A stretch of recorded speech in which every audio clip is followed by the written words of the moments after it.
Welcome to the Paint the Town Red podcast. I am your host, Chance Bowen. Let's get right into it. Trump, the man who said no more endless wars a million times during his campaign, is now signing off on another missile shipment to Ukraine. People on the right are, of course, split.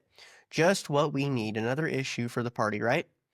We know that the U.S. military is running low on equipment. According to the Pentagon's review, we only have 25% of the Patriot missiles interceptors needed for global defense plan. This actually prompted Trump to hold off on sending them to Ukraine in the first place. But now it is all changed. We are sending them 10. This will cost approximately $500 million each month. In total, we have now exceeded $66 billion to the Ukrainian conflict. But, who cares? Putin, he's Hitler and he's just going to take over Europe if we let him.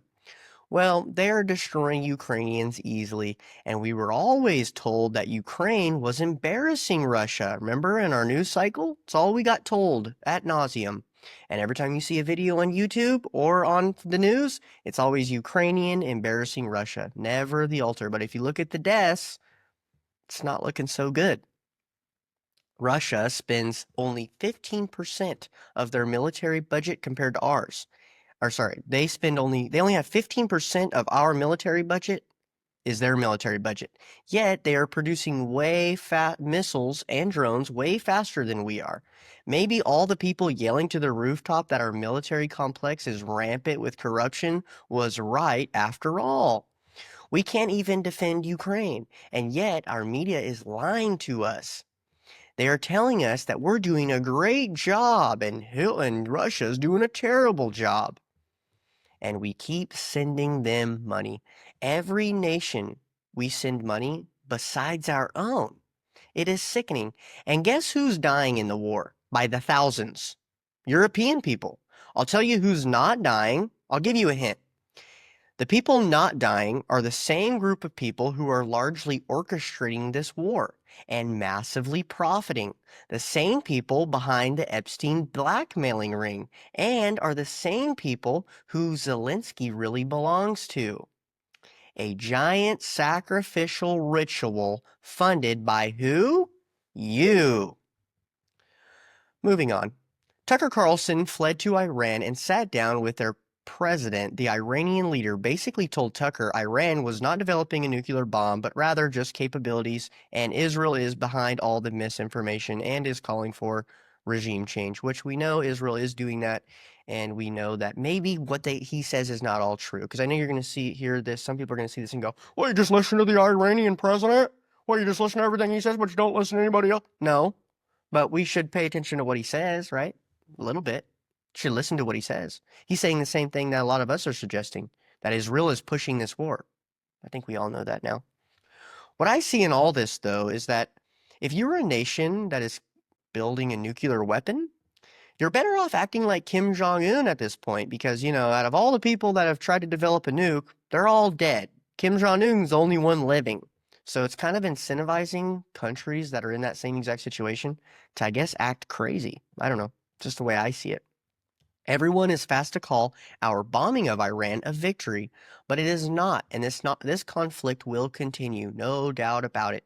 So it was not a victory at all. The same people claiming preemptive victory also put a World War III sticker on their car because nothing says I'm an entitled, out-of-touch, spoiled brat like a sticker on your car suggesting you want to go to war with the entire world.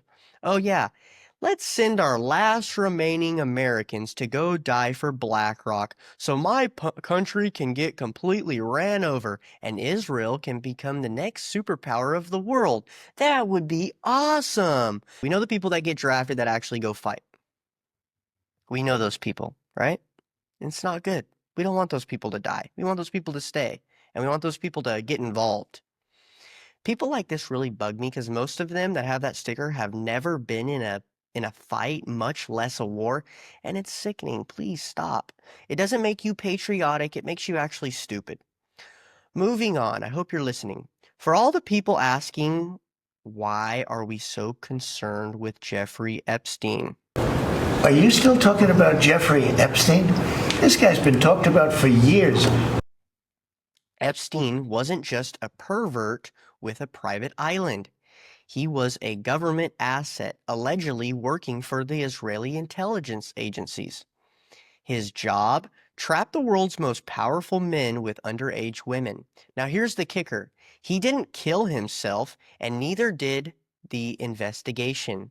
Every big name that has visited that island, protected. Every blackmailing tape, buried. But Maxwell's in jail for trafficking girls? Yeah, that makes sense if you live in the CIA clown world of watching Fox News and CNN.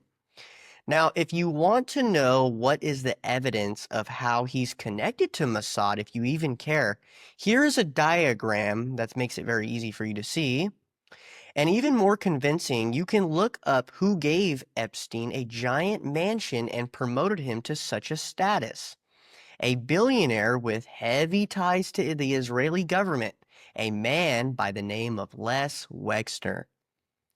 You can do a quick Google search to see who Ghislaine Maxwell's father is and how he owned U.S. school textbooks that covered topics like what? World War II. And you can Google Lex Wexner and find everything you need to know, but some of you won't because, you're more preoccupied with owning the libs, right? I hope you're listening. Just when you thought it couldn't get any worse, Donald J. Trump is now floating the idea of some form of amnesty for certain illegal immigrants. Let me repeat that slowly. Donald Trump, the wall guy, the bad hombre guy, the build the wall, deport them all guy, is now talking about amnesty. Look, I get it. The argument goes, well, maybe the ones who've been here a long time, who pay taxes, who go to church. But here's the slippery slope. One day it's just the good ones, the next day it's their cousins, and before you know it, we've got sanctuary cities handing out Biden ballots stickers in the mail. Amnesty is just the gateway drug to Democrat dominance.